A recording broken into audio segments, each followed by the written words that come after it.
hold the Roshan. Lose the game to Alliance.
Ladies and gentlemen, I am David Luminous Zhang, and welcome to the ASRG DreamHack Dreamleague Season 2.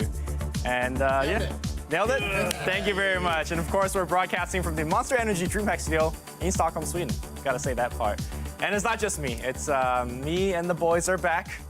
Right next to me, we got Statsman Bruno. How are you doing today? How's it going, Lumi? It's good to be back. You're looking fabulous. I know, right? I'll try. How's it going for you? I'm good. I heard you're busy. You're staying up late doing some work. We threw a party yesterday. Yes. Yeah, we had like about 30 people coming into the house. Okay. It was a lot of drinking, I guess. Not us. Are you watching us? But not just Bruno. How's it going, guys? We got Andy and James. How are you guys doing today? I'm doing good. I woke up a little bit earlier than everybody else today, but you know what? The energy is back because now I get to cast Dota. The monster energy? The monster, actually, yeah, it is true. Yeah, I'm kind of excited to be back in the studio. It seems like too long. Fortunately, we're missing little Shane right now. Yeah. I don't know if we'll be able to get him back throughout the season. And because he's not here, I've become a commentator, which is awesome. Okay. No one, Hear me apart out. from me. Like, I remember James last time commentating Dota was at the DreamHack Invitational last year in about May. And people didn't like it. He did TA3 qualifiers as well. It's true, though. Yeah, people didn't like it. People didn't like it. But the thing is like, I've been watching BTS, and I figured how hard it can be, because they're all shit. I haven't actually watched them. I don't know. But the good thing is, as well, I'm really excited to be back as a commentator, because I have a chair, and I haven't even bothered to remove it from set. So, like, because commentators, and it's got a good bounce to it. Look like sit Shane. down, like that, and then it's also got a great spin. James walked in today. He's like, Lumi, you're doing the intro. I was like, all right. Sure. And then James finally told us. How hard is it, though? I mean, James doesn't know what to say normally, and he throw it to you. Mm-hmm. So, Bruno, we have a new season. Yes, we have a new season. This is season 2 yes. Of the Dream League, and it's a new format. It's some new teams, some old teams as well. Some of the old teams are new teams because they changed their players. Yep. Who cares? Who knows? And we have a new region. We have a new region as well. So if you remember from last Dream League, we had Europe West, Europe East, and North America. Now we also have the Asias. Now who's playing in the Asias? We still don't know. That is a problem. It's so new that we haven't... Exactly. We found some teams like... We've just discovered them. Yes. Do you play Dota? Do you play Dota, sir? We will have some teams, but that will be next week. Okay. And by next week, we'll know the 4 teams playing. We do know one, surprisingly, the team that went through the qualifiers. Okay. Ironically, like, we actually know the one that went through the qualifiers, but we don't know who was invited. So I'm guessing the invited teams didn't play the qualifier. I don't know. It's very weird to me, but MVP Phoenix is going to be the team playing for Asia. But most importantly, for this week, we have 4 teams, which we'll talk about later. Yep. And then we have Europe West with Fnatic and Alliance coming back. And then we have North America with C9EG coming back as well. Yes. So the format is going to be 1 week per region. Mm-hmm. We start with Europe East today, as I said before. And then after the 4 regions are done, 4 teams to go through. all 8 teams will come to Stockholm to fight for the top 6 slots at DreamHack Winter, and they will be here facing each other on LAN for over a week. And if you're confused, don't worry Monster about Energy it. DreamHack Studio. We'll like make things clear as. Well, this is kind of like what Dota is to me as well. There's so much going on that I don't get to follow it all. So if you told me like who's good and who's not right now, I'd be like, I don't know. I know the new patch, so I'm actually just I'll follow this tournament. Okay. And I'll Right. find out what's going to happen with all the teams and the format. And BT who's gonna Gaming be good. just won ESL New York. That's something that happened. Relevant. Relevant. Kind of like a Just minor happened. event. Just happened. I wasn't watching it. If you want to know more about the Europe East, which is this week's region, we have made a spectacular video for you guys to accurately depict how EU East is looking like right now. And the Emphasis video on spectacular. is going to look a little bit like this.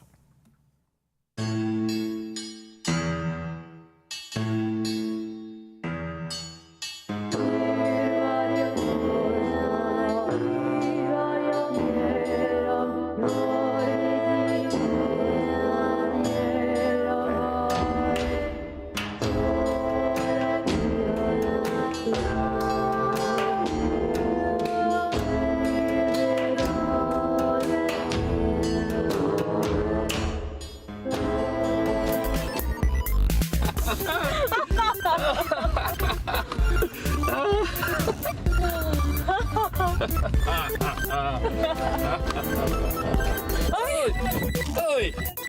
Srečo! Почему ты едешь? Почему ты поедешь? Ты слепой? Я же любим здесь. Пойди в дрём. Хвост? Четыре. Аротике, хвост 4. Нет, аротике. Dota 1v1? Dota 1v1? Опа! Давай, давай! And of course, that is EU East. And of course, before I actually Not talk at all racist, they're all written by Bruno. please, accurate this picture. Come and on. if you want to talk more about that video or team, I don't want to know who won Do the you have any 1v1. complaints? complaints or ask about who made up the script. How did I write that? I don't know. Very, very. I just got thrown under the bus. It's written like It's like, what the hell, man? Whatever. Like literally, we were going out working on something else, and so Bruno's there, and he's like, "Yeah, we're gonna do like a video intro, you know," and it was literally on the spot. And then I don't know how they got you to even get out of bed to do it. Jess He was tells also me in it. like 6 hours prior, before I go to bed, he's like, oh yeah, you got to get up tomorrow to film a video. I'm like, what? But you were actually speaking Russian? we were Trying. trying. I'll say that it was maybe half. Russian Literally. half. I mean, it half was gibberish. awful. Oh, but- it was terrible. Yeah, that is. But that was. By that was far a the whole worst plan. thing I've ever seen. I had to watch it 3 times. It doesn't get any better. I love the way.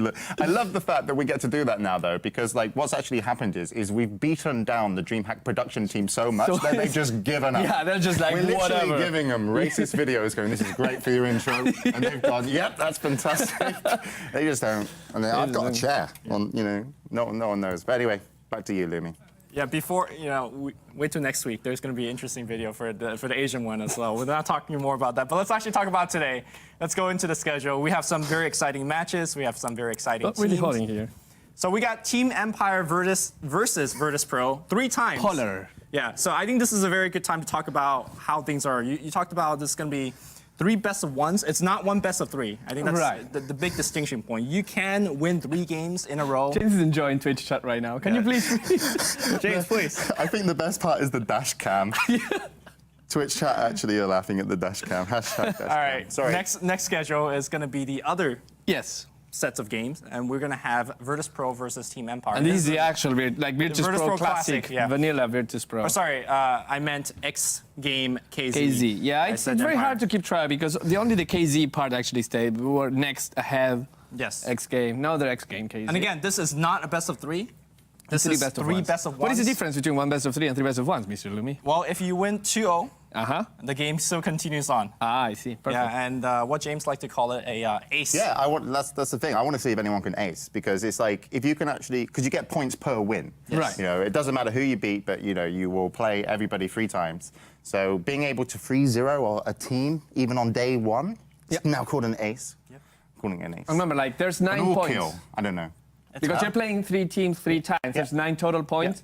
So just getting 3 points in the first day will that's give big. you. Yeah, It's it's huge. very Yeah. big. You know, from the teams playing today, I have no idea who's going to be capable of doing that. But I'll find out, I guess. Yeah, we'll find out right now. Let's look at each team's as who's going to be your first team? It's going to be Team Virtus.pro Polar. Yep. And this was team formerly known as NVMI. They had a lot of different names. And yeah. But now they're Virtus.pro Polar. This is Illidan's team. This is GoBlack's team. A team that I personally really, really like because when you have GoBlack in your team, you're going to try different stuff. And this team has been playing Space Cow a lot. How good is Space Cow, Andy? Well, I mean, 12-second charge. Once the charge makes contact, of course, and then it's just constant aggression, constant game. Plus the new Empower, where you can actually activate the ability too, is really cool. And Scandal really likes that Magnus as well. Yeah. We also have X Game KC. These guys have been playing since 2011. When Dota 2 came out, just after the first international, these guys, with the name Next KC, were playing there. That's Mantis, Wadafaka, Stalcat, Reeves, and Equal. They had a few other people in the roster as well, but these 5 are mainly the cores. We're going to see them here. People are asking, by the way, while we're showing the teams, where's Navi? Because Navi was originally announced. Navi, unfortunately, had to drop out from the Dreamleague. They said... Not ready for competition. No, they're not. They're just not that good. Look, like first round getting out of New York, first round getting out of WCA.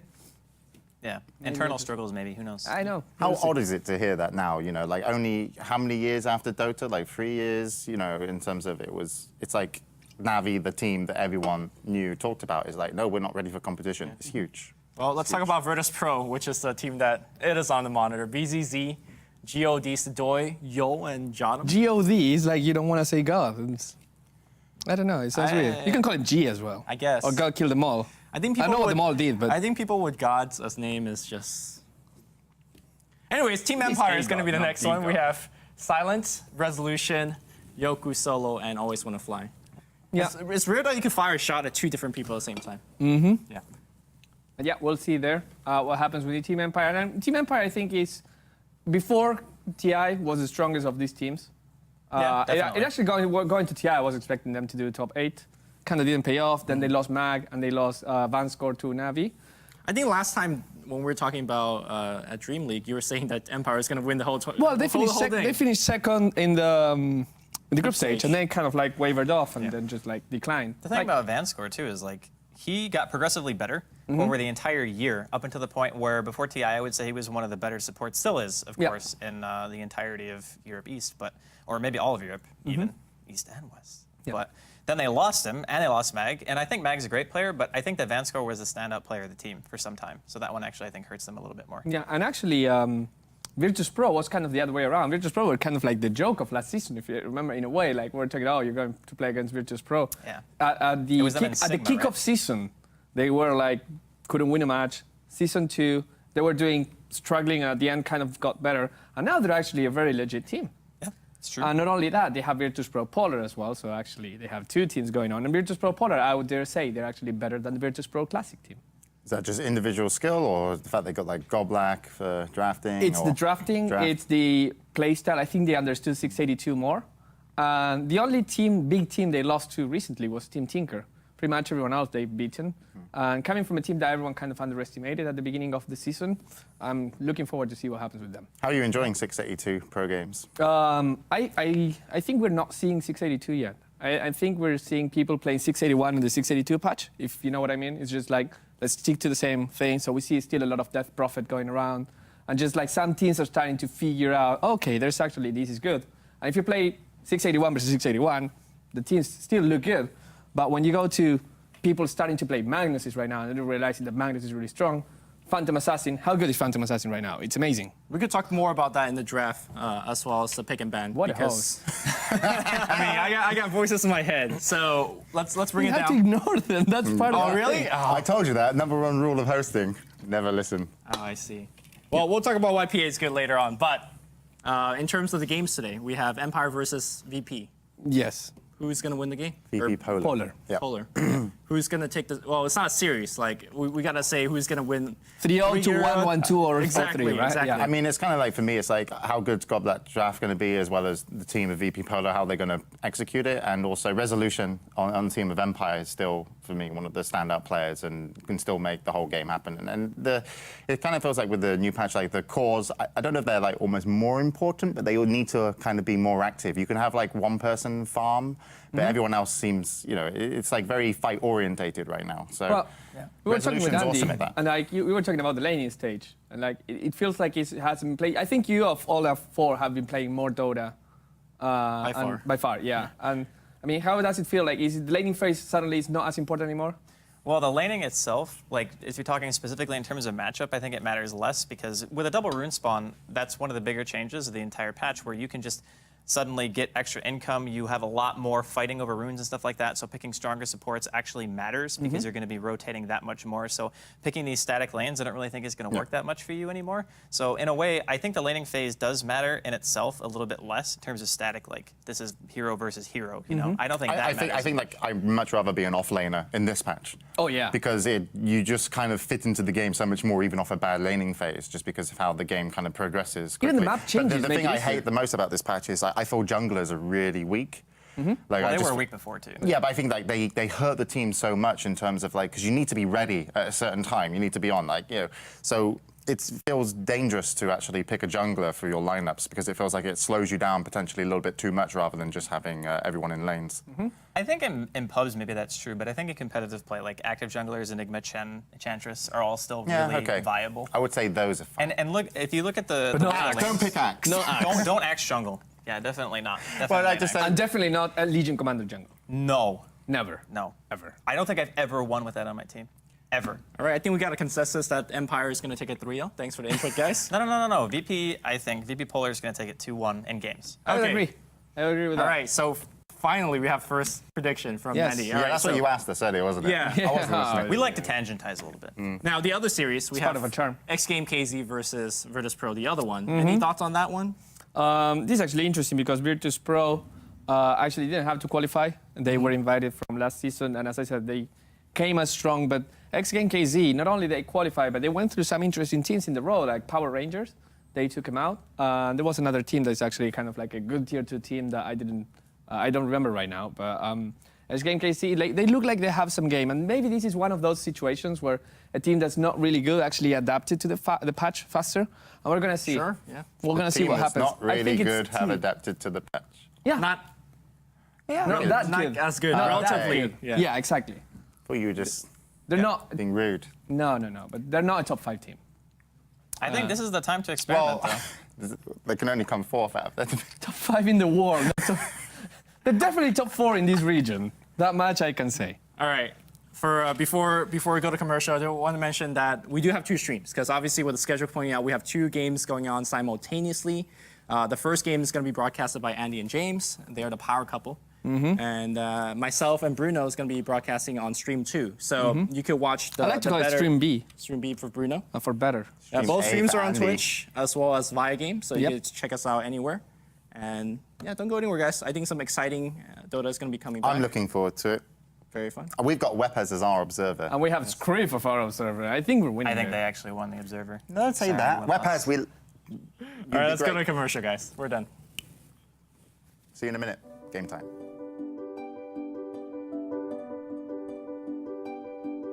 Inspired from the stealth fighter bomber, go faster than ever thought possible with more control and optimization that adapts to you.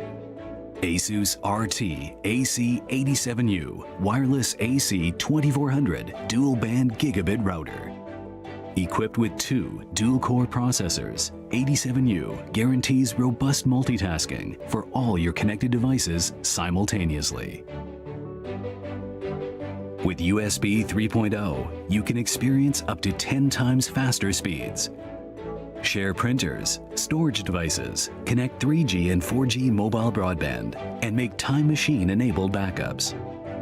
Asus AI Cloud 2.0 is your personal cloud to access, sync, share, and stream all your data anytime, anywhere. With router-to-router sync, you can expand your personal cloud even further. With web-based ASUS WRT user interface, instantly set up 87U and control all router settings via PCs, notebooks, smartphones, or tablets.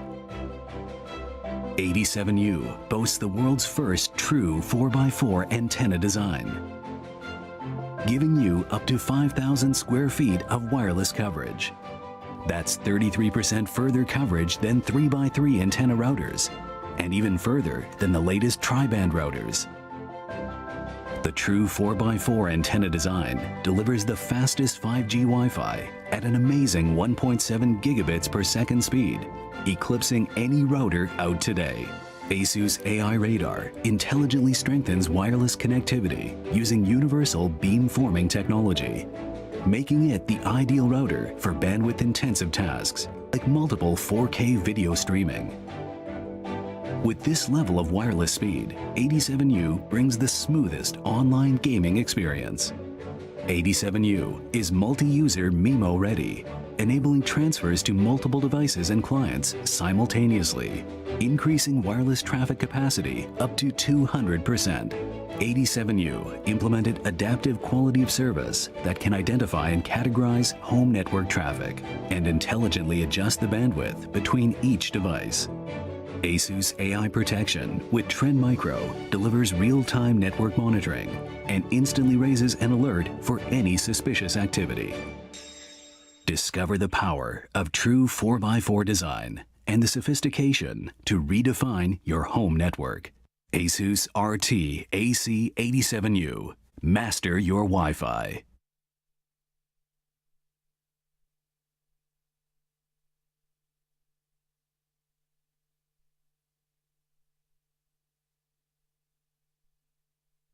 All right, welcome back to the ASUS RO Dreamleague Season 2, and we're going to get ready to go into our first game of European East, and it's going to be virtus.pro Polar versus Team Empire. And that was a good infomercial, by the way. It was. There was lots of information. ASUS really, making sure everyone's educated, which is very important. We believe too. So these guys are going to be playing 3 times today against each other in 3 best-of-1s, which we talked about earlier. Very important if you can just get a 2-1 victory, or even better if you get a 3-0. You obviously don't want to lose in your first day. And I think the whole of European East is going to be played over the course of this first 3 days. Yeah. So by the end of it, we'll know who's top 2, because that's where you want to be. You go top 2, you go into the next phase, and then you'll move on a little bit further. So I believe the game is going to be starting, and it looks like the draft is already up. I don't see anything on my screen. I think we are actually just this room's internet is not working. Their internet is fine in the other studio, and we're just not in the game. Yeah, so me and Andy are currently staring just at the lobby, and I've got a preview screen in front of me that doesn't work because I don't know how to turn it on, because I don't know how to work technology. It's difficult. So we're going to be commentating all the way over to the left. We can see that. That's not even a problem. It's no big deal. So for me personally, I've been really favoring the drafts. I know I watched quite a few of the ESL New York games, and a lot of the games I think were very indicative of who got the advantage during the mid-early game.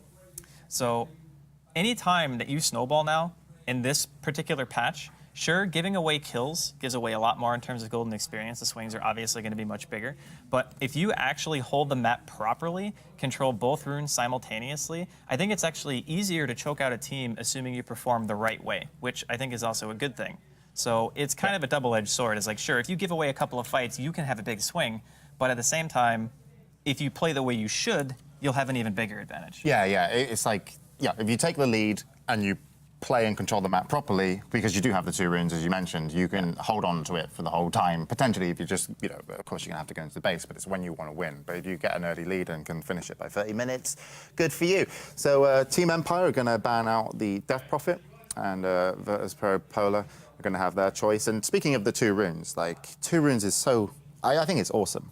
Yeah. But it's also so dangerous, because it's like any mobile hero, when you've got map control, can take both runes if they want to, pretty much all the time. Because a lot of time, if you're on the back foot, you are constrained to your jungle, and even going to that rune is dangerous.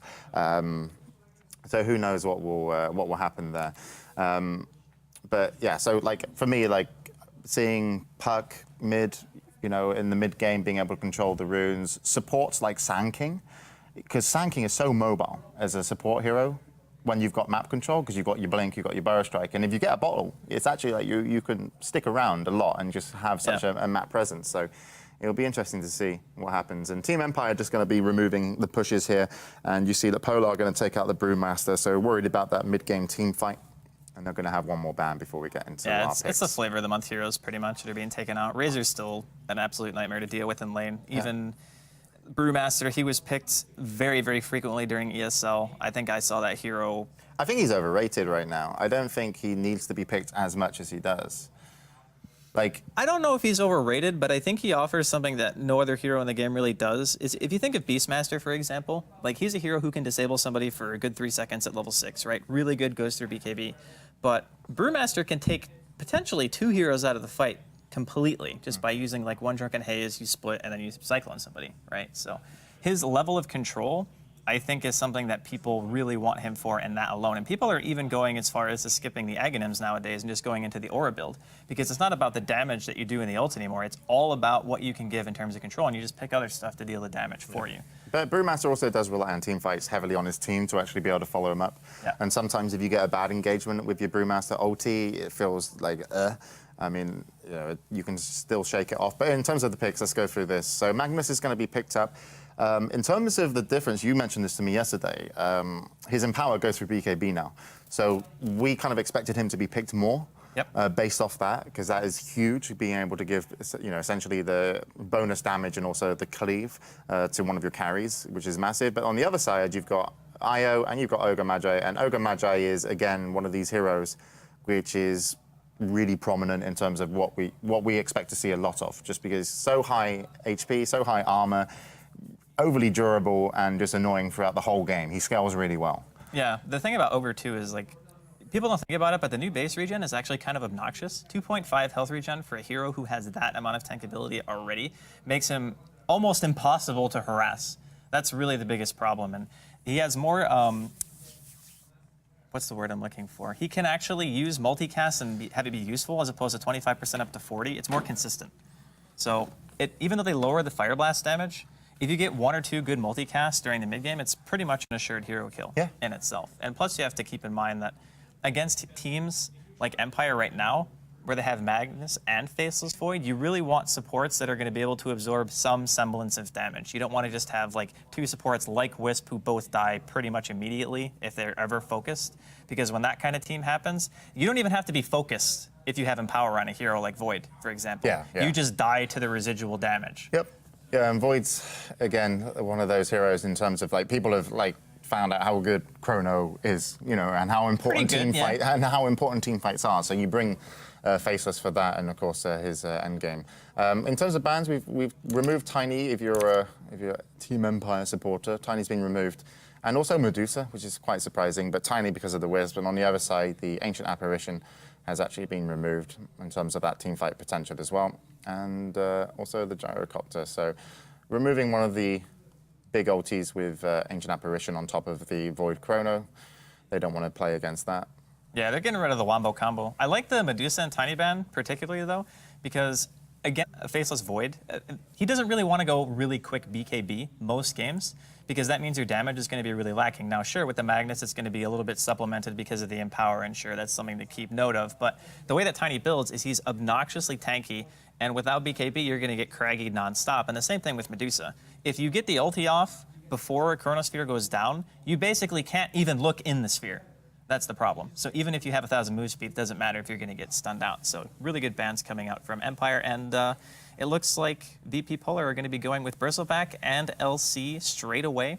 And this is just looking to be a game full of fighting. I don't really think that VP have any intention of playing this passive with these heroes. Yeah, no, Legion Commander, I think one of the best heroes so far in the current meta, just because of you want to be able to fight and being able to remove debuffs and also buff yourself and buff others. It's just like, yeah, Legion Commander can get out of control, but also offers a lot of mobility. You often see it with a Blink, maybe sometimes a Shadow Blade, but even with the Blink, that actually helps with the map control in terms of those rune pickups, and those are pretty big rune pickups for Legion Commander. If you get a DD, you're going to do a lot of damage. Bristleback, adding some durability for Polar, and this is a really good support duo that I think is probably one of the strongest right now for Team Empire. It's the Skywrath Mage. you know, adding that silence, adding that burst, the Mystic Flare through, say, a Chrono or even Magnus RP. And then you've got the Sand King, which can also be comboed with it, but the Sand King offers excellent team fight, very hard to lock down that support hero once it gets the blink. And with all the fights that you would probably see, you'll expect that to happen. And again, it's a great hero to actually contest for runes just because it can escape. Yeah. And if it gets the runes, it's a fantastic hero who can use them very well. You know, it's like if you hit a Burrow Strike, you know, once you've got a haste or anything, it's like, yeah, it's a big deal. And you can also spend some time in the jungle if you just want to get that Blink Dagger. But if you spend a little, sometimes I feel you spend too much time in the jungle and that Blink Dagger comes a little late, it can really hurt your lanes.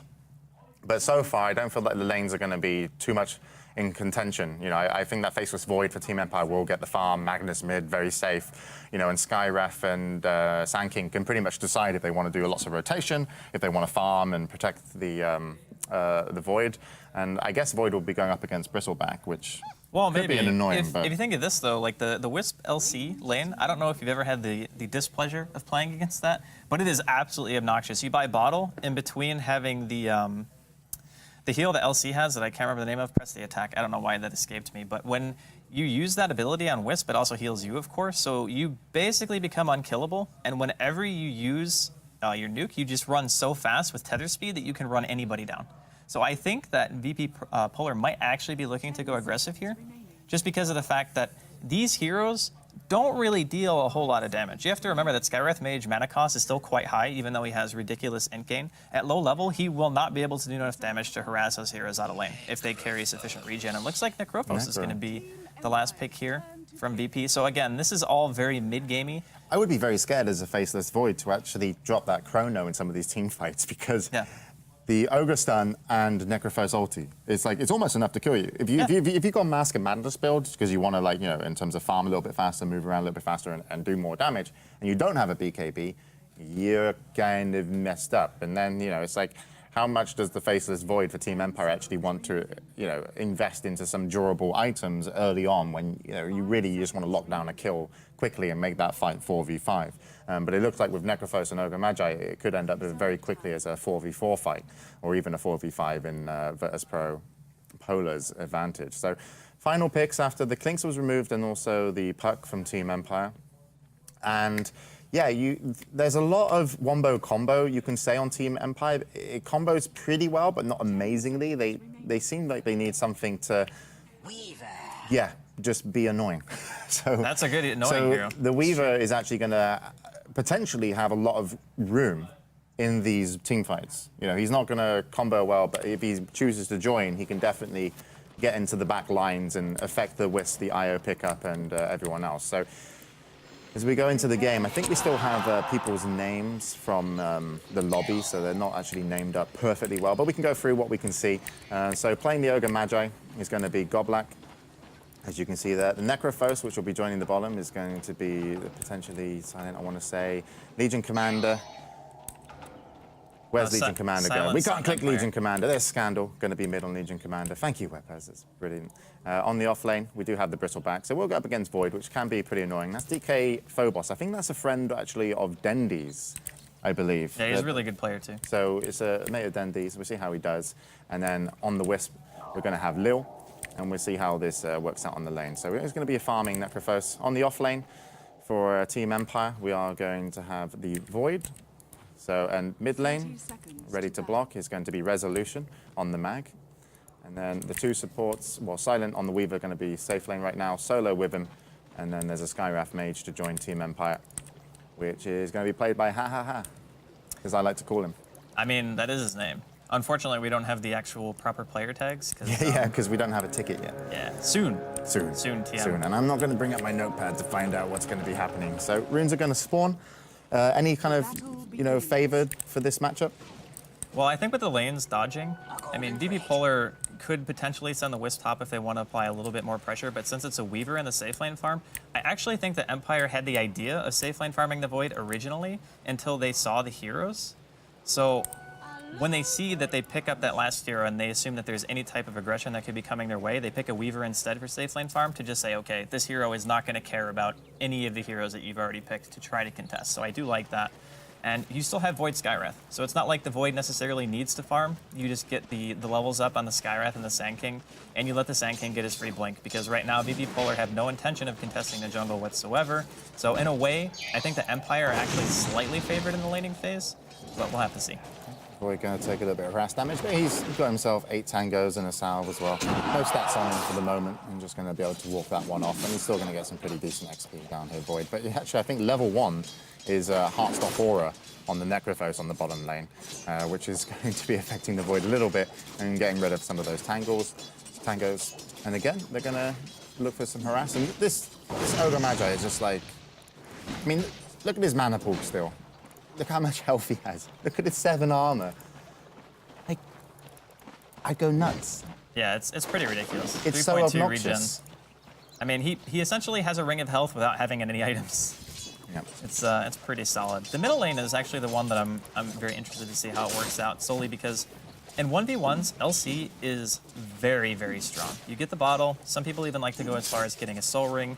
You basically just spam out your overwhelming odds, and you just push the other person out of the lane. They simply cannot deal with the damage. But with so many supports rotating, is it safe to kind of be wanting to push the lanes? And actually, Resolution going to bring back Scandal into tower range, going to have to overwhelming odds to get the movement speed and just kind of back off. And Resolution playing this one really well thus far, and this is going to be dangerous. As we see, the top rune is going to spawn, and it is going to be a DD picked up by the Skywrath Mage, and he's just going to back off. And so, like, that's why I mentioned, like, even now, if you could push out the waves, you're not guaranteed to get the runes because there's so many people actually wanting to contest for them. And, yeah, you know, it had to be taken because the Bristleback was there. And you also notice with the Bristleback, as the Bristleback has a really easy access to that rune and back now. It's quite safe because of the new tree line, you can call it, in terms of going past the secret shop. So the offlane is definitely being able to head back and forth to the runes. I don't really think there's much danger for Empire supports going for the top rune, though. I mean, the LC doesn't have any disables per se, and it's not like DK Phobos is going to be getting much farm up here, or levels for that matter. He might get like 2 or 3 or something like that, but we can already see that there's a nice pull ensuring the creep goes to the jungle instead. So he's going to be level 2 for quite a long time, and without any points in a goo, even if Scandal was there, there's no way they're going to be able to chase him down. So really nice being able to just pick up the rune and knowing that your Sand King doesn't really have to help. Like, Solo can just do whatever the heck he wants. He can sit here and do all day until he has his blink, so it should be coming in 8 or 9 minutes. Saw another skewer mid 2 on Scandal. He really wants to get Solo really wants to get level 3 soon. It increases your speed that you're able to farm that jungle hugely. But anything that you notice that you think is working in anyone's favor? I mean, Solo's actually just started pulling, so we will be getting up to his level 3. We actually look at the regen on this Void. It's down to 1 tango now, and this actually could be very dangerous. He's going to pick up the boots of speed just to try and get away, but stun is still going to be available. But unfortunately, the Necrophos is a little bit too far away. There is an aggressive ward, or at least a scouting ward for the Void to make sure he doesn't get picked off, and he's just going to have to sit by a tower at level 2 though. Like, he is hurting as an offlaner compared to. Well, maybe not hurting too much, but certainly not having a good time. DK Phobos is more or less in the same spot. Yeah. Neither one of them are really getting much in terms of experience. And honestly, VP Polar are doing a nice job of controlling the runes right now. They're going to get both top and bottom this time. So I think Scandal's going to be able to refill his bottle. Bounty rune for Goblak and the Ogre Magi. Those particular points seem to be going well, but it's also kind of expected. Going to be some harassment damage here, bottom lane in the Void. Just simply going to time walk away. But again, this is the trade-off the Empire was willing to make, knowing that the supports at VP Polar would be a little bit more active. It's just that Solo gets to farm the woods, and VP Polar gets to control the runes. I would have valued the Void in safe lane more in this. I think the Weaver would have handled the offlane much easier. Well, that's true, but I really feel like the reason they picked the Weaver in the first place is because that hero, against what VP Polar are running, if you imagine that hero with farm, he can't really be killed unless you really catch him out. Like, Scandal needs to blink on him and just duel immediately, right? Like, that's the only way you're going to be able to do it. And if that happens, you have Resolution to back him up with an RP. You have Blink, Burrow, Epi. You also have a Skywrath ulti. So I don't think Empire are really that worried about the Void and his underfarm. They do have a lot of heroes in their team who can supplement the damage. It's really about the sphere. Okay, so just a sphere, doesn't need to do damage in it. You know, it will come from everyone else. And, you know, that's pretty much when we're going to see the game kick off. But still, currently, 0-0 at 5 minutes in. Everyone's farming away. Necrophos there, doing very well on the last hits, up to 36. And once again, Godblack just making sure the runes are going in favor of VP when they come up in the next 30 seconds. And Resolution has been bottle crowing, currently on 1,000 gold. I feel as though there's not going to really be a whole lot happening. I think what VP Polar are likely to do is just try to run that death volley strategy where they get a really early mech on their Necrophos and they just hope that the damage output isn't there from Empire fast enough. This lineup to me really wants to get the tier 1s down. If Empire get a tower advantage, having Silent on a Weaver, it's going to become very obnoxious trying to stop him. You essentially need a Blink Initiator. There's no way even a relocate gank's going to be able to work on that hero because you'll see it coming Shikuchi away miles in advance before any real pressure is going to be dealt to you. Now we have Resolution with haste in his bottle on his mag. And he does have RP available, and we already see Skywrath have a little rotation round just to drop a ward on the bottom rune. Make sure it's going to stay safe when fights are likely to start kicking off. And Scandal did refresh his bottle as well. So he's going to be all happy. But what can they do? And they're going to go on to Resolution. Scandal going to look to get the jewel, but doesn't get it because he gets silenced. Pushed back into the tower. Resolution knows he's a prime target here. He's going to back off nicely. He's actually just bottling up, and he's got a few seconds before he has some more damage up. But in comes another stun from Godblack. DK Phobos is here on his Bristlebag, not doing much. Godblack now chasing the Void off to the right, and Scandal didn't actually get taken out in that situation, now has a Wisp to help him, and this Void needs to get out. There is a jewel available, and is he going to be able to? Nope, going to be pulled in, and he will be taken down, and that's the first winner of the game, and also the first kill, and it goes in favor of VP Polar, but excellent play by the Skywrath, brilliant play by Resolution, but it still didn't work out in their favor. Surprising. Well, the tankiness of the heroes on the side of VP Polar, I mean, there's 1,000 HP on this LC, and they tried to focus him of the heroes, because they got 2, right? They skewered him into the tower range, and they decided to go for Scandal, who's the tankiest hero, I think, right now on the side of VP in general. So maybe not the best choice, just choosing to go so all in like that. Even the off-lane Void went into TP at level 3 and tried to walk in to try to get a kill. Yeah, I mean, DK Phobos was there as well on his Bristleback, and I was wondering how much usefulness he was actually going to bring into these team fights. But he was almost like a repellent, just because he came in full HP. He was only level 3, but the fact is, you know, he was able to have 2 points in Quill Spray, so he did actually make the fight somewhat a little bit harder for Resolution to chase and even bottle up. And Resolution really wanted to get off a final Shockwave to look to get a kill, but wasn't able to. But important to note for Empire, Solo wasn't in that fight, and Solo is currently up to 2,000 gold, and he's going to be finishing up his Blink Dagger pretty soon. And we also see runes come back up and picked up as well. But you could, like, that IO adds a lot to this team. Yeah, it really does.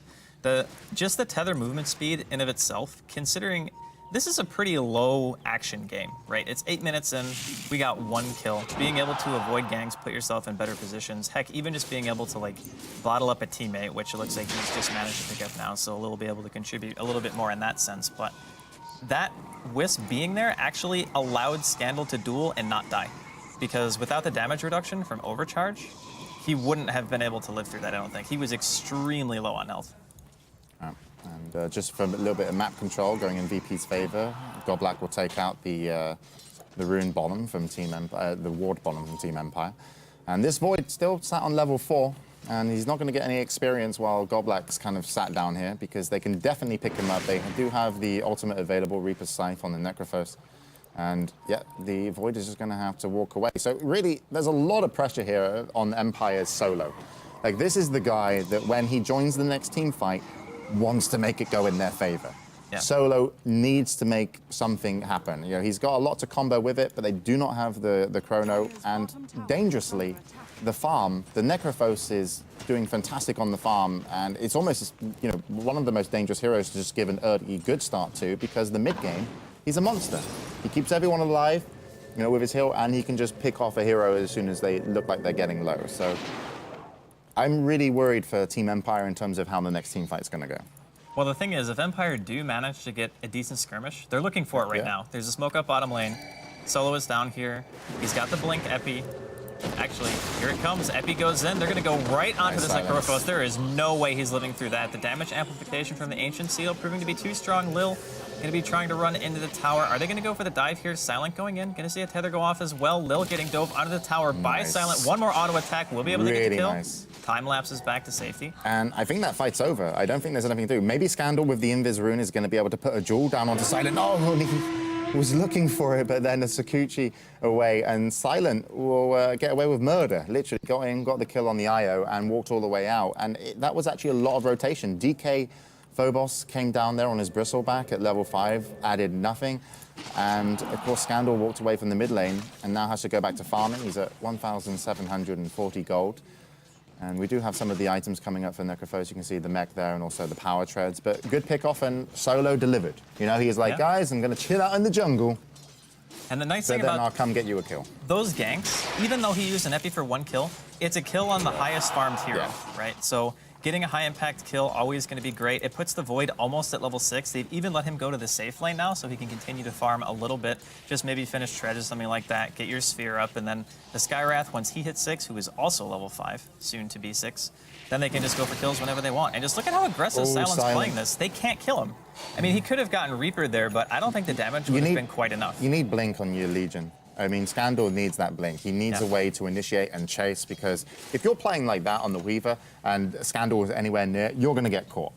You don't necessarily even need Dust, because you will be able to chase with that blink if you haven't, taken any damage. And they're actually going to, on the safe lane for the Radiant, Godblack is going to start pushing a little bit with his teammates, and they are going to drop a sentry down as well. So this is going to be dangerous. And in terms of, do they have that Void Chrono? Yeah, they do. They've actually given Void the safe lane, so Chrono's going to be available. He does have a TP as well, if they do decide to go aggressive VP. But the runes are going to now be back up. Resolution going to get the illusion. And he has RP as well. So the next fight is going to be pretty big. There's going to be a lot of ultimates. And I can't see... Top lane, here comes the duel. It should be a dead Void. Is he going to get the damage, though? No, he doesn't actually get the win, unfortunately. But DK Phobos picks up the kill. Yeah, not the most important kill at all, but just a decent kill. Well, eliminating the sphere for a little while at least is kind of relaxing, just giving yourself a little bit more time to farm, because the longer the game goes, I think actually the worse it's going to get for VP Polar if they're not getting like some gigantic advantage. I don't even honestly see how they're going to push into tier 1s against Blink RP, Blink Epicenter, Chronosphere, and Skywrath. And that's also with the fact that the only way they can kill Silent is with the Blink duel. And they have so many tools to deal with that. Yeah, they do. You can just stop the duel with a Chrono. You can also make sure you get back up from your Magnus with your RP Resolution. And Empire are actually going to put some pressure now onto the bottom tier 1 tower. And this is where VP will be able to strike if they do it, coordinate successfully. But it's the same with Empire in a way. And we see the rotations, Solo, and also Resolution down here. So this is everybody. They're only missing the Chrono from the Void. And we'll see what happens. And there comes the RP. And they are going to get a silence onto the Necrophos. They eliminate him as soon as they can, and by doing so, it's like, okay, yeah, we can now back off a little bit and maybe even siege more. And Scandal, now without that kind of heal backup, only having an IO, that duel's not going to work. They just have to defend their tower, so definitely a worth kill. Every time you kill the Necrophos, that is what you want, and it just allows you to free up, and they kind of win because they haven't even committed their Void to this fight. So big win from Empire just with that small pickup. The other thing, too, is if they're going to go for that type of initiation, like all in on one hero, that's where Scandal really is supposed to shine, because you can just use press the attack, and it's supposed to break that chain of CC, right? You get rid of the silence, you can maybe live through it. But if Scandal is not ready, then that hero dies, like 100% of the time. Yep.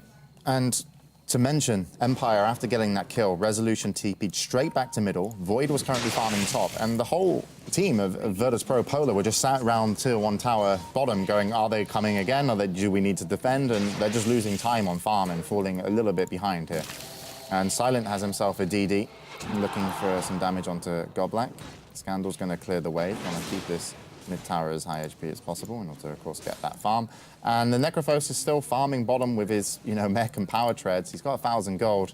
I'd imagine it's an Aghanim's game for him. Well, Aghanim's is a good amount of HP, so I don't think that Aghanim's is a terrible choice, but he does pick up the casual cloak, which I definitely respect, given the fact that they have a Skywrath and a Sand King, and even Magnus, Shockwave, and Skewer can be mitigated somewhat. So I don't think 1,000 HP in a mech is enough to live. The problem with being the mech carrier in this game is that Empire can focus you down so hard that you will die regardless of your mech. And that's what they're looking to try to do again. They're going to go on bottom. The Burrow Strike only hits 1, actually. Here comes the Skywrath ulti as well. Reaper's Scythe going to be used on Solo. It doesn't really do much of anything but stun him. Nope. He's looking for it. Decides to back away. TP comes in from Scandal. So let's see if they can take this. Solo He's will be way able to too get far. away. Resolution's here as well with RP available, so even if they were to kind of chase, that probably would have got turned around. So luckily for VP Polar that they didn't have the ability to chase. And their supports have fallen behind VP Polar in terms of like maybe not levels or farm, but just worth.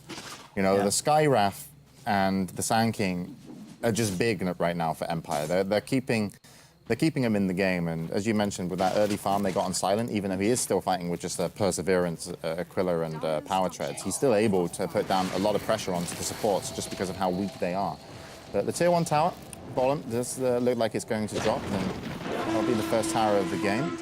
And no reason to fight here for Empire, they decide. Scandal will get himself the bounty rune, and on the top lane, the Void will put some pressure down onto his tower. He does have resolution in the wings of the river, if you want to say that, able to jump in. So we'll see if they want to stick around for any TPs, but it doesn't look like virtus.pro Polar are gonna go for it.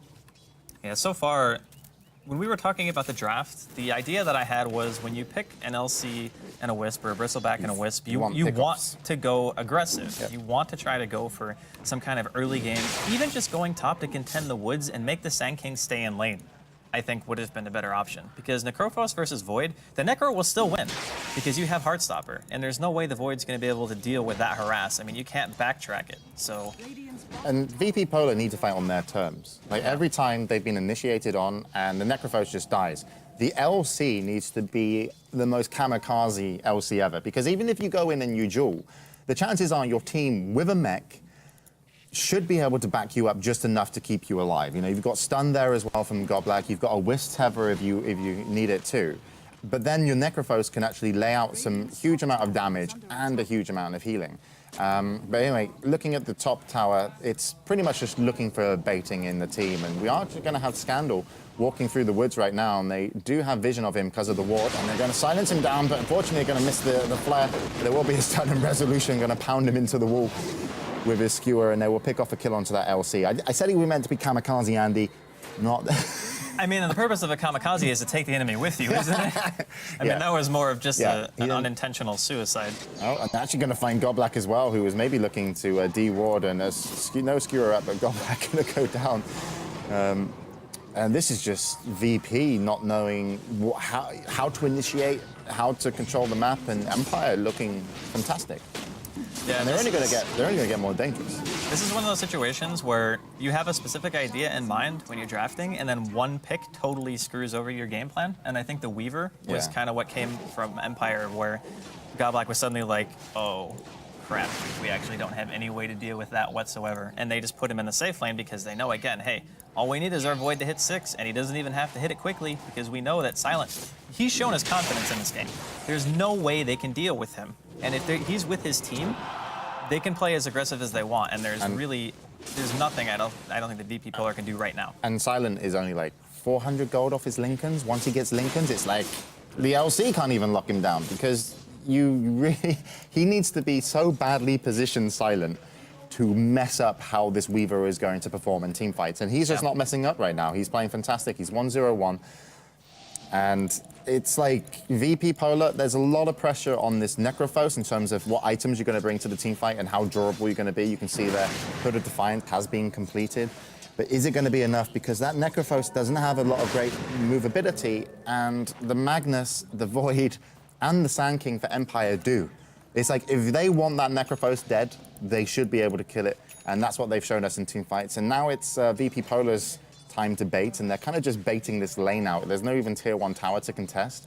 There's no vision on the supports or even Scandal here, but all this time that they're spending, they're just falling a little bit further behind. DK Phobos, though, is actually clearing up their Ancients. He's also picked up a Vanguard, and he's looking to get a Crimson Guard, which is one of the new items. How are you enjoying that? I love that item, actually. Obviously, I think it was made for heroes like Bristleback and Axe as well.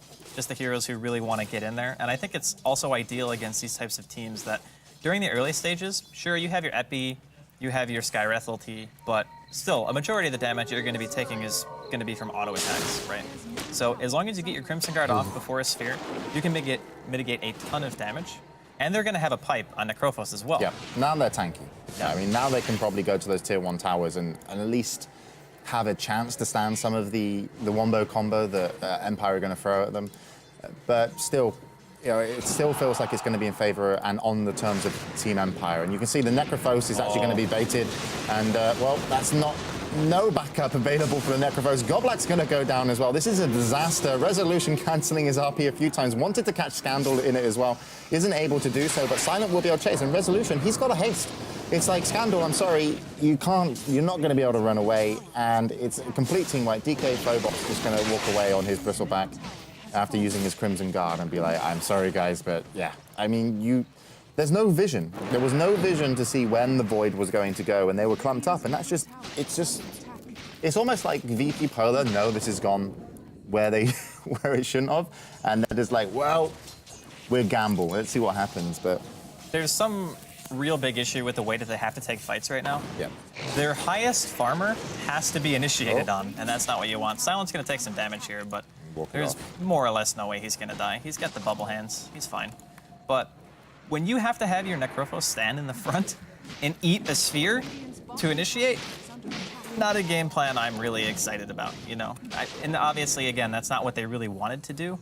But because of the way the last pick worked out, I think the Empire kind of just got the jump on them. I think it's okay the Necrophos gets caught in a solo chrono because you should be able to back it up with Goblak's stun and just stop some of the damage and hopefully maybe even get a mech afterwards if you can stay alive, or a tether to help with some of the HP mitigation, or Crimson Guard. But certainly, yeah, they're going to go now, VP Polo. Going to look to put some pressure on his tier 1 tower since Empire have used some of their big ultimates, and they will collect that gold and be like super happy about it. There's also a bounty bottom.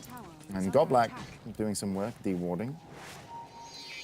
And looks like they actually want to contest for Roche. This is a tall order. And you can see the Chronos back up. They don't have vision there of the Void just on the high ground. And if they don't come into jungle, they know where they are. You can see Skywrath is also poised. Resolution is poised to strike as well. And I'm sure they're going to want to go soon. And when they do, this could be disastrous. There's the vision. Pipe's being used. Resolution is going to want to go on this. And it's and in come the bugs. They now know it's low. In comes the Chrono. Resolution currently in the Chrono without RP used. There is going to be a relocate. It's a free-man RP. And, well, somehow VP Polar actually going to stand strong until Solo comes in with the Epi into the Burrow Strike. And that's pretty much all she wrote. And I would, the game plan for me from here on in, Andy, would be leave. Go to game 2. I don't know what else you can do in that fight. It looked okay for a second, and then you realize that Solo hadn't been in the fight. Yeah. I mean... Who got relocated? I didn't even see that for a second, but it was one of them. He still died anyway. Yeah. Their whole team died, so it didn't really matter who got relocated out. I think he might have actually just relocated himself.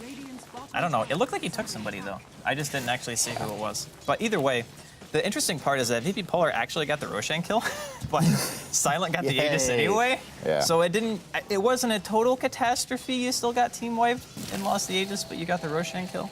It's kind of like VP Polar were just going for a desperate play that was always going to go bad. I liked the idea. Information the idea was right because they knew it's like, hey, we're in a bad spot. We got to try to make something happen. And if we don't, then we're just going to end up getting drowned out anyway, because the way the Empire can take fights is endless, right? They have 3 blink initiators. It doesn't matter who goes first. Anybody can go first, and it will still work, you know? But VP Polar have 1 way they can take fights. Well, actually 2. Either we get initiated on, or Scandal is a pick with a duel. Now, if that Bristleback was a clockwork, this game could be very different, I feel. I don't feel the Bristleback is really offering much at all. Like, I think a clockwork would be the initiation you need. You almost need like an extra initiation to be able to do something. Resolution mid just going to spam out some creeps and move away from Goblak, who's picking up some levels. Got himself 2 braces, so he's got the bling at least. I still feel like this is one of those games that was decided by last pick, and if they went aggressive, it might have gone a little bit better for them. But at the same time, I can kind of understand why they want to give the Necrophos an easy lane. It's like tank up to a point where Empire can't deal enough damage to us in their abilities to just kill us flat out. But Empire just have too much. And because of the fact that they were giving away 2 supports worth of farm, because VP, they just had their Ogre and their Wisp kind of sitting around, right? They were controlling a couple of runes. Well, top lane, there we go. they're going to get a duel. Wants some win here. And the damage coming out is going to be a little bit too late to get a winner, but they invest almost everything to get the kill onto the Void. So at least that's gone. Scandal, you can see how durable he is now with that Necrophos not being initiated on. Solo going to come in with the Epicenter. Resolution backing him up with the RP onto 2. And still they're not going down. And now the Crimson Guard holds him strong. And finally, virtus.pro actually get the initiation, get to use their abilities, don't get their Necrophos just blown up in a chrono, and you just saw how powerful they became within that team fight. And Silent is going to be hanging off here, hanging around the side. He does have a Desolator on top of his Aegis as his new item. Solo going to be here as well. They maybe want to punish this team, but they're all full HP. I don't think they can go. They have to just back off. There is no punishment here. It's just farm and hope we don't get messed up. Yeah, that was so good from virtus.pro Polar. That's what they needed. So needed is exactly the word, because if they didn't get anything out of that, then it would have just been almost insult to injury at this point. But those are really big gold swings when you get stuff like that. You know, you kill a handful of heroes. I think that was what, 3 for 0, and they got a tower out of it to boot. So a very, very nice play coming out from VP. Now, the thing that we have to ask ourselves is Empire, if you actually look at their teamfight items, they have none. If you think about a mech or a pipe, you know, they have a force staff which can help somebody out.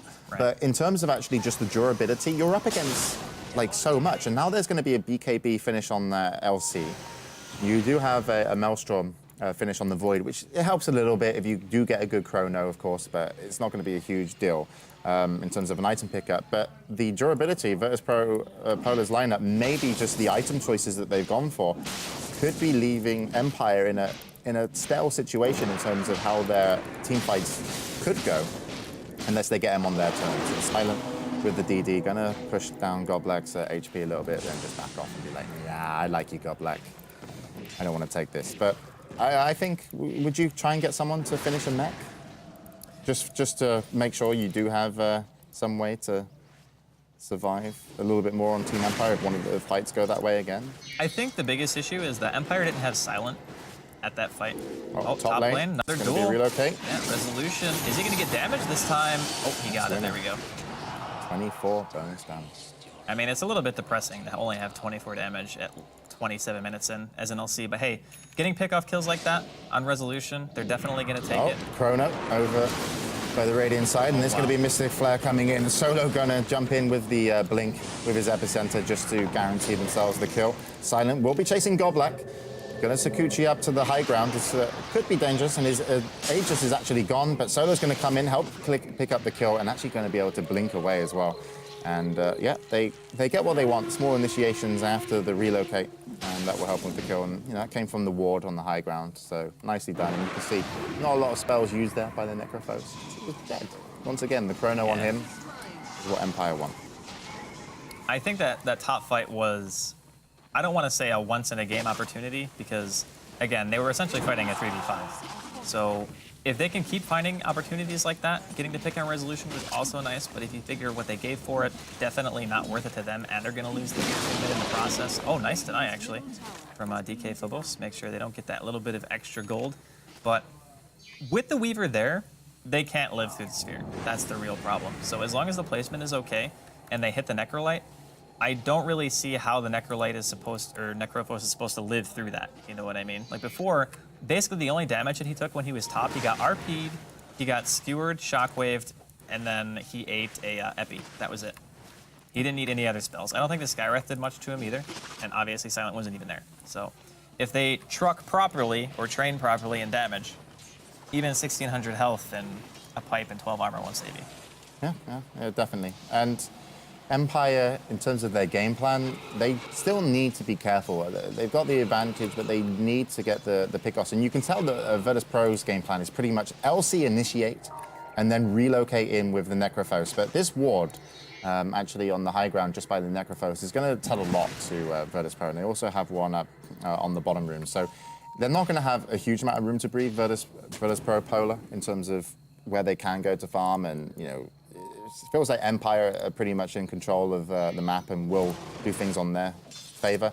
But it's Scandal at the top lane with Goblak looking to try and do something to Silent. They don't even know he's there right now, but they will do, since the bugs are coming. But they need to prod the Lincolns, and then they need to find him outside of Sakuchi, and then they need to duel him, and that's a lot. But instead of that, bottom lane, they are going to get a Chrono just onto the Necrophos, and the relocate comes out, and Solo uses his epicenter, and that's one way to negate the Chrono. Solo going to stay a little bit too long. I think he needs the bell in this situation, but really nice from VP Polar. Lil there on the whiffs to save his Necrophos, and now they can maybe put on some pressure, but once again, as I mentioned, the map control, the ward's in favor of Empire. They probably won't be able to find a fight, and they still need to probably work with just Scandal getting a pick off. I think that just getting the farming room, honestly, VP Polar are going to be thankful for, you know? Just giving the time to the Necrophos to get a little bit tankier. If he finishes a heart or he gets any other HP items at all, I think it's going to quickly reach the point where he might be too tanky to take down in the sphere itself, and then you might actually be able to utilize your pipe and your mech. Because a lot of the time, depending on how fast you react, you might not even get a chance to use your teamfight items. And that's what we've been seeing a lot of. He just dies before he gets to pop anything at all. And that really hurts because that's like 6,000 to 7,000 gold of items just down the toilet. You know, you don't even get to use them. Yeah, it's kind of sad when, you know, you're the safe lane farmer and that Chrono just takes you out from an offlaner that had a really tough time. So it looks like they're just going to trade towers here for the moment. Silent and also Resolution going to take theirs on the bottom lane tier 2. Some damage coming in onto Lil the Wisp, but this tower will certainly be going down. No TPs coming in from the two that were pushing off the safe lane, and looking like they might be want to check the runes. Silent actually looking to farm, but that was nice from Virtus.pro. They were like, yeah, okay, you know epicenter with push a tower, but also Empire responded well with just like, yeah, we're not going to fight. And actually Solo could be in a little bit of trouble here, but just going to back away with his 4 staff. And he does have a gem too, just to mention that he's picked that up quite a while ago. And there is no real good vision here apart from sentry wards for the team at Virtus.pro, but they will pick themselves up a haste. And they'll also get control of the bottom rune, which will just be a bounty for Scandal, and he still has a bottle on him. And in the farm game, what kind of items do you see changing the outcome of this? You know, if we thought it was going in Team Empire's favor? Because they seem very concerned about if a team fight doesn't go in their favor. Well, that's what their team is built around, is fighting, more or less. Sure, the Weaver and the Void late game are going to be definite terrors, especially when you have Empower to work with. And they're kind of allowed to go BKB a little bit earlier. I was skeptical at first, seeing the fact that Silent was going for a BKB on Weaver even after picking up the Lincolns, just because the BKB to me is just over safety, if that makes sense. And he can do that, though, because they have Empower. So I think it's still fine. So their lineup is allowing them to play a little bit safer in their team fights to ensure they win them. And I definitely understand why people go with that item choice. But at the same time, if you're not going pure damage, then the Necrophos is getting the opportunity to out-tank, you know what I mean? And you also have to think about the Bristleback as well. Well, the Bristleback's scaling okay, but I certainly think the Void's going to scale way, way better. Yeah, in terms of the fights. And Bristleback can put a huge amount of damage if he's able to stay in the fights, and that's, as you mentioned, if they don't have the damage to take the Necrophos. But yeah, playing safe, quite a tense game in terms of how the next team fights will go down, so the items certainly not to be kind of questioned. Refresher. We are going to have a BKB finish for the Bristleback, a refresher for Resolution. And he hasn't been a huge factor in these last fights. He got picked off top.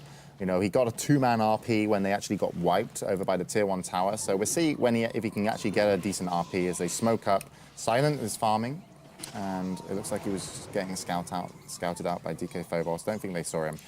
But with that, Aegis, Empire want to do something. They've got their team smoked, and even a bad initiation could be okay. And Resolution sees something, and also the Void there can take it. It's actually Solo that's going to initiate. Not going to use the Chrono here. BKB used, but the bash comes in, and Scandal, even after getting that movement speed buff, not able to get away. And that's a really crucial kill. And the Chrono hasn't been used. This is so dangerous. Like, if he just wants the Chrono high ground, they could take out this Necrophos. Solo going to channel his epicenter, will get it off, but it's going to be another relocation on the Necrophos there. DK Phobos is going to pop his BKB. Resolution comes in, gets cancelled on his RP. Godblack going to shut him down. Resolution having to run. He's not going to be able to get a second RP unless he gets away. And DK Phobos is going ham on the damage. Like, this Bristleback is going to be very dangerous, but nope, not when he's facing into into a void, and Empire looking to clean up the fight, and Solo there, and also Silent, probably the two most dangerous in that fight, and did just a brilliant job. And Resolution, despite getting shut down and not getting the RPs he wanted, they still took the fight. I think it's just due to the fact that the best plays that Resolution made were actually during the earlier stages of the game. Yeah. Like when you got the double RP mid, skewered them into the tower, it was unfortunate because it ended up as their team getting first blooded. Let's see if they can defend these racks for the moment. There's a It's buyback 2-0 wrap, yeah. There is a buyback used. Gonna put some damage down onto Silent, and Scandal getting picked off, and then pretty much the Necrophos, you know, even though he got relocated out, it's like, well, it wasn't, you know, it didn't matter so much. They still had so much damage on the Weaver. The relocates are definitely nice, but I think if you just relocate Scandal instead, and that whole fight doesn't really ensue that way, that they probably wouldn't have been able to go high ground quite as easily. Because when you, like, if you get chain bashes like that, you have a Mjolnir and a Mask of Madness, you're gonna bash. You just have to accept that. I mean, we saw what happened to poor DK Phobos, man. He just got bashed for like 5 seconds straight. Chrono is available again, and they are just going to maybe look for this Necrophos, but they're checking if it's just going to be a bait, and he's actually going to be able to find Goblak and Lil here on the Void. So gets what he wants and going to drop the Chrono. Can they get a stun in time? Nope, Goblak not going to be able to get that. And, well, there is a duel coming out, but Silent's doing a lot of damage to his Necrophos, and this could go bad. But remember, there is an Aegis, so it's not that devastating at the moment. And if Silent can pick up the Necrophos, that would be huge. Going to have to just time-lapse back because he was a little bit low and wasn't going to be able to chase. And it's just a Wisps kill, really, for an Aegis. So didn't go exactly how Team Empire wanted it, but still, they kind of assert their dominance into this game and say, yeah, we're making the plays and we are probably looking to be able to finish you. But if they don't, if they get wiped on a high ground of tier 3, it's still VP Polar can definitely turn this game. Just need to win a couple of good team fights in a row. By the way, I'm fairly certain that that Void backtracked the Necro ulti. Pretty sure. I mean, he had an Aegis anyway, and apparently my game is disconnected, so... No. I would not recommend using the combat log the way I just tried to, because apparently it crashes your game, because I just really wanted to see if it actually backtracked or not, but it obviously is looking pretty grim for VP Polar. There are some glimpses of hope, though, just because their heroes are so individually hard to take down, that if they ever get an advantageous position in a fight, it's very easy to force it. Yeah. Yeah, they're chasing potential on Empire if they get ahead on fights. It's pretty much like VP Polar have to stand as a unit and be able to survive to be able to turn the team fights. Empire just have to pick one off, then go for the second, then go for the third kill. And they have a lot of good utility to do so. But still, as I mentioned, I still think, Andy, if VP Polar are able to kind of withhold the high ground, if Empire want to push a little bit too early and like kind of like say, yeah, we want to finish the game, and they get wiped, they're still in this in terms of their lineup, especially with Necrophos having his Aghanim's. It's a big point just because you can stop someone from, I believe, buying back. Yeah, and they're dead for 30 extra seconds, too. So during the extra late game, you're dead for like 2.5 minutes. Yep. So if you buy back and then you get Reapered, you're just dead for the whole game. You actually, when you die like that, you might as well join. There's no number next to your respawn. Really? It's just not even there. Your character just gets deleted from the game. I've actually seen it happen a few times. It's pretty funny. If I'm Empire, I want map control, and I want to take the next Roshan, and I want to finish the game. I think pressuring this any time before that is dangerous. And again, I like their wards. This ward on the safe lane that they're pushing out, they've had a lot of good vision from here. They've had it up a few times, the Observer, and they've also controlled the jungle pretty well. And they do seem that they want to put down some pressure. And the LC's going to go in with the BKB. Let's see how they're going to respond. They are going to drop a Chrono on the fight, saving Solo just for the moment. And Scandal will be taking damage, and you can see the cleave. In comes Resolution with the first RP. He's going to refresh up and look to chase momentarily. Not going to be able to blink, and they just wiping VP Polar out. So forget what I said about waiting for the Aegis. They can take a victory. Solo with the celebratory "Yay, I didn't die" at the center, which is fair enough because the entirety of VP Polar are dead. That's kind of the counter initiation that I was talking about during the beginning of the game. Is a Scandal initiates like that, there's so many ways to stop it. I think the Chrono was the best option as well. Yeah, it's the inherent flaw of the lineup, though, is that the laning phase I don't think is exactly what VP Polar had wanted in the first place. I don't think Goblak had in mind, yeah, I want a safe lane farm a Necro against a team that has mass initiation, because no matter how much tank you get on a Necrophos, this team will be able to kill you, and they've proved it time and time again. You either get Burrow epied, and then you get the Skylance from Skywrath Mage and then you just die. Or you get sphered and you die. I mean, there's just so many ways that they can lock him down, and there really isn't a whole lot of ways to get him out other than the fact that Lil can relocate. And we only saw that, what, like 2 or 3 times the entire game? Yeah, and just having to use it defensively, it's like, it's okay, but it's still dangerous. But I really think that Go Black on the Ogre Magi offered almost 0 to some of these team fights. Well, it just seemed like he fell too far behind in terms of like what he was able to do against Empire, which was pretty painful. You know, it's like you need to be in position. You saw how slow they, you know, it's not that the hero is slow. It's like that chrono even over by the Ancients where he picked up 2 and just killed the Wisp. It's like Godblack was like, if I was closer, I could stun and stop that from happening because there was no BKB at that time. But also Resolution. It's like, you know, great start, probably did exactly what he needed to do in terms of picking up. They picked up the Necrophos twice on the bottom lane. He was involved once on that, and that was just what they needed to make sure their supports were looking healthier and their cores were getting slightly more items, especially Silent playing the Weaver. But mid-game, yeah, he dropped off a little bit, and in the end, you saw he didn't even need to use his second RP.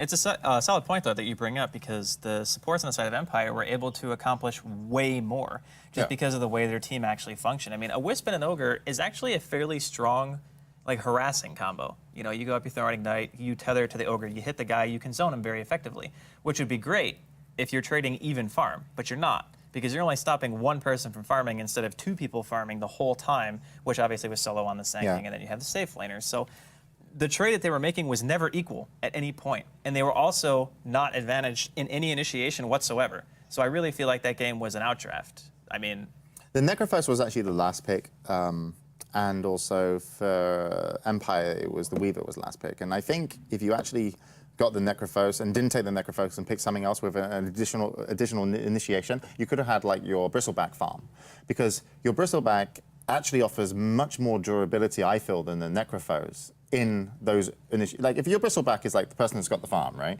And you're like, okay, they have a lot of magic damage and all that other stuff. Necrophos is like, I need to be alive to keep my team alive. Bristleback can be like, well, if I die and they use everything on me, you could actually pick up the win of the fight anyway. Right.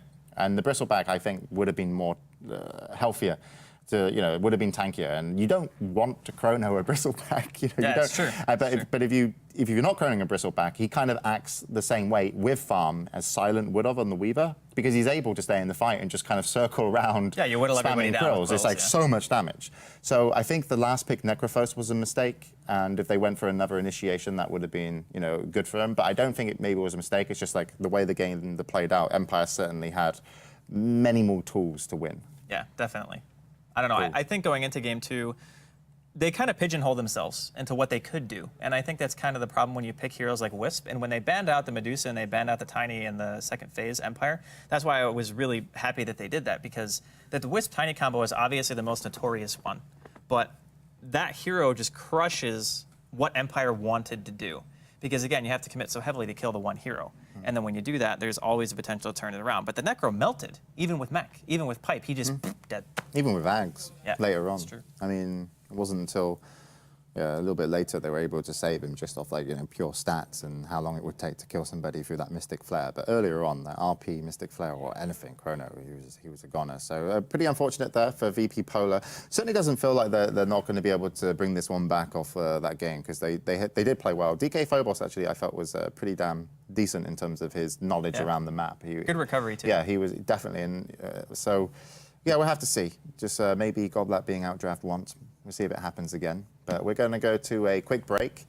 Maybe I'll find food. And when we come back, we'll be going into game number 2, which is essentially a whole different game, because Empire get 1 point for winning this, and there's still 2 more matches between them. So potentially they could go 3-0, or virtus.pro might be able to bring it back. We'll find out after the break.